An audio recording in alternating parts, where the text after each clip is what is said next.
Okay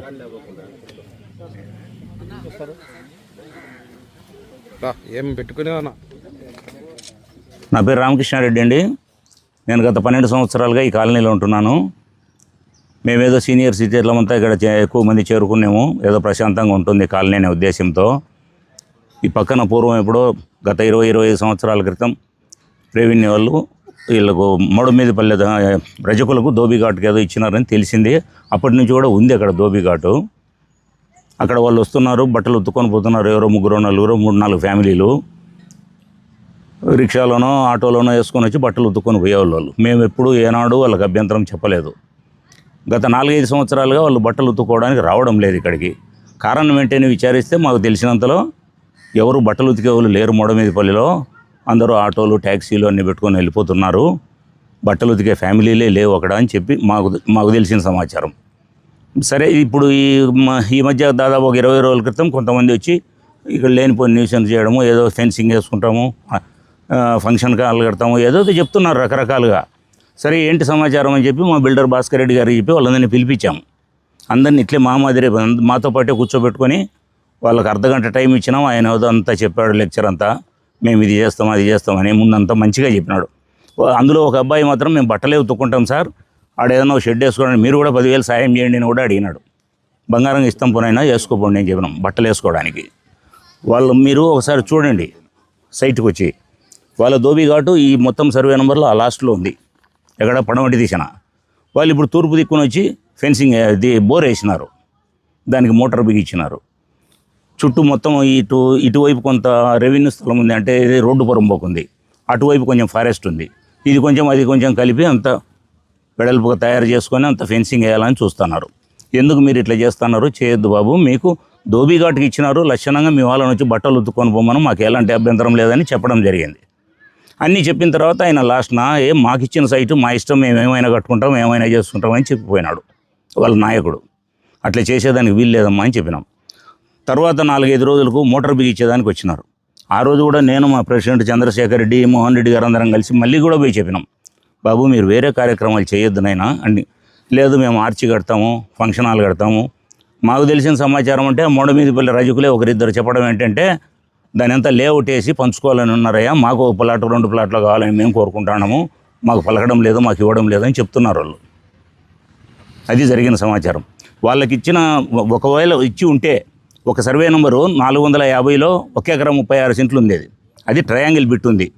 దాన్ని ఇప్పుడంతా వెడల్పుగా చేసి అటువైపు ఇటువైపు అంతా కలుపుకొని మధ్యలో రోడ్డు వేసి లేఅవుట్ వేసుకోవాలనే అభిప్రాయంలో వాళ్ళు ఉన్నారు. అందువల్ల మేము అభ్యంతరం చేసి గేటుకు బీగం వేసినాం. బాబు మీ కులవృత్తి చేసుకోండి, ఎప్పుడైనా వచ్చి బట్టలు ఉత్తుకొని పోండి అని చెప్పినాం. వాళ్ళు దాన్ని అంతా రివర్స్ చేసి మేమేదో కబ్జా చేయాలనుకుంటున్నామని దాన్ని మాకేమవసరం ఉంది, 4 సెంటర్లు కట్టుకునే ఇంటికి లోన్లు కట్టుకోలేకున్నాం మేము. దాన్ని కబ్జా చేసి మేమేమో లేఅవుట్ వేస్తామా? నిన్న తహసీల్దార్ గారికి మేమేదో అంత దొమ్మిగా ఆక్రమించుకుంటున్నామని చెప్పి వాళ్ళు కంప్లైంట్ ఇచ్చినారు.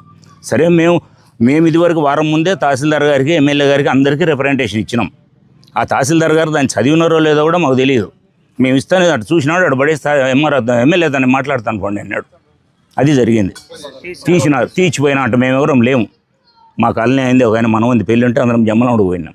ఉదయం వచ్చి తహసీల్దార్ వచ్చి అపని చేసిపోయినా అంటే మేము కూడా ఇప్పుడు అందరం కలిసి తహసీల్దార్ దగ్గర పోవాలని అనుకుంటున్నాం. అడుగుతాం మేము కూడా, వాళ్ళని చేసుకోమనండి, బట్టలు ఉత్తుకోమనండి, మేము వద్దనడంలే. ఆ రోజు వద్దనలే, ఈ రోజు వద్దనము. అది జరిగింది సోదరా. మా వైపు నుంచి ఎలాంటి పైసా అయితే తప్పు లేదు. వాళ్ళంతా ఏమేమో చేస్తున్నారు. రెవెన్యూ లెక్కల్లో ఆర్ఎస్ఆర్లో ఇసుక దిబ్బలో నింది. ఎమ్మెల్యే గారికి చెప్తానే ఆయన రెవెన్యూలో పనిచేసినాడే కదా, ఇసుక దిబ్బలు అంటేనే అది ఏటిపురం పోగు, అది ఎట్లా ఇస్తారు ఫంక్షన్ హాల్కు దానికి దీనికి, అవన్నీ ఏం వద్దని చెప్పి తహసీల్దార్కి ఇచ్చిన రిప్రజెంటేషన్ మీద నేను నీట్గా రాసినాడు ఆయన. ఇది ప్రభుత్వ భూమి, ఎవరికి ఎలాంటి పర్మిషన్ ఇవ్వద్దు, ప్రభుత్వ అవసరాలకు ఏదైనా ఉంటే వాడుకోవచ్చు అని రాసినాడు. అది కూడా చదివినాడో లేదో ఆయన తహసీల్దార్ గారు. రిప్రజెంటేషన్ ఇస్తాను తీసి పడేసినాడు. చెట్లు నాటి రెవెన్యూలో సంరక్షించాలని కూడా రాసి ఉన్నారు, దాంట్లో ఆర్ఎస్ఆర్లోనే ఉంది.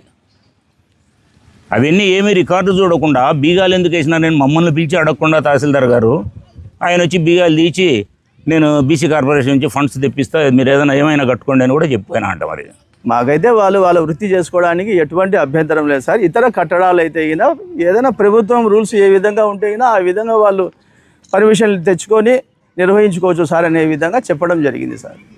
ఆ సందర్భంగా తహసీల్దార్ గారు కూడా ఇక్కడ ఎటువంటి కట్టడాలు కట్టకూడదు, తర్వాత మీకు ఏదైతే ధోబీ ఘాటుకు కేటాయించారో అది మాత్రం మీరు నిర్వహించుకోండి, వాళ్ళు కూడా మీకు ఎటువంటి అభ్యంతరం చెప్పలేదు. కాబట్టి దయచేసి మీరు ఎవ్వరు కూడా అక్కడ ఎటువంటి కట్టడాలు ఈవెన్ ఏ షెడ్ కూడా ఎక్కడ కూడా వేయడానికి కుదరదు అనే విధంగా వాళ్ళకి చెప్పడం జరిగింది. అదేవిధంగా మీకు ఏదైనా కానీ పర్మిషన్లు కావాలంటేనే మీరు ఏదైనా రిప్రజెంటేషన్ ఇస్తే అది కలెక్టర్ గారికి పంపిస్తాము. వాళ్ళ దగ్గర నుంచి వచ్చిన తర్వాతనే మీరు ఏదైనా కానీ మీ నిర్మాణాలు ఏదైనా చేసుకోవాల్సి వస్తుంది. అటు కాకుండా మీరు ఏదైనా రూల్స్ వైలేట్ చేసేసి ఇతర కార్యక్రమాలు నిర్వహిస్తే నేనైతే మీ మీద క్రిమినల్ చర్యలు తీసుకుంటానని తహసీల్దార్ గారు కూడా వాళ్ళకి చెప్పడం జరిగింది సార్. ఈ విషయంగా మేము తహసీల్దార్ గారికి కూడా మేము ధన్యవాదాలు తెలియజేస్తున్నాము. ఏం సార్ ఇది సమస్య సార్, అంతకు మించి మాకైతే ఏం లేదు. లక్షణంగా రజక సోదరులు రావచ్చు, వాళ్ళ వృత్తి వాళ్ళు నిర్వహించుకోవచ్చు. ఏదైనా వాళ్ళు ఇతరత నిర్మాణాలు చేయాలని అనుకుంటేనే వాళ్ళు గవర్నమెంట్ని అప్రోచ్ అయ్యి వాళ్ళ ఏ విధంగా అయితే రూల్స్ అండ్ రెగ్యులేషన్స్ ఉన్నాయో వాటి ప్రకారం పోతేనే మాకు అభ్యంతరం లేదు సార్. ఇప్పటికైతేనే వాళ్ళ వృత్తిని వాళ్ళు నిర్వహించుకోవచ్చు. మేము ఎవరం కూడా వాళ్ళకి అభ్యంతరం చెప్పే వాళ్ళము లేము.